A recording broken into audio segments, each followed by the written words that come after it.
संध्याकाळच्या वेळी ना आम्ही आलेलो आहोत बाहेर आणि जेव्हा कधी बाहेर जायचं असं ना त्रिशा फार हॅप्पी असते. पण त्या आधी बघा दुपारी जेव्हा त्रिशा स्कूलमधनं आली तिचा स्टडी जेवण वगैरे सगळं काही झाल्यानंतर म्हटलं पिल्लूला झोपवू आणि त्यानंतर आपण तयार होऊ म्हणजे सगळं काही वेळेमध्ये होईल. आणि मला एक व्हिडिओ शूट करायचा होता गेट रेडी विथ मीचा जो मी माझ्या चॅनलवरती अपलोड केलेला आहे, तुम्ही नक्की पाहू शकता. तो शूट करून घेतला आणि ऑलमोस्ट मी रेडी झालेच होते. पण तेवढ्यामध्ये पिल्लू मात्र उठून बसला आणि नेहमी माझ्यासमोर प्रश्न होतो की मी या केसांचं काय करू, कारण मला जास्त फारशा हेअरस्टाईल वगैरे काही येत नाही. फक्त एक क्लच लावला आणि फायनल टच म्हणजे ही माझी वॉच जी की ऑलवेज माझी फेवरेट आहे, जी माझ्या जेटजींनी मला गिफ्ट केली. आणि ही वॉच आहे स्पेशली युरोपवरून त्यांनी माझ्यासाठी आणली होती.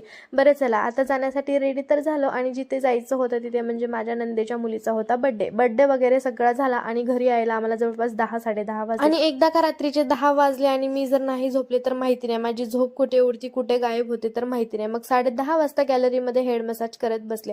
चला मग आपण भेट पुढच्या व्लॉगमध्ये. बाय.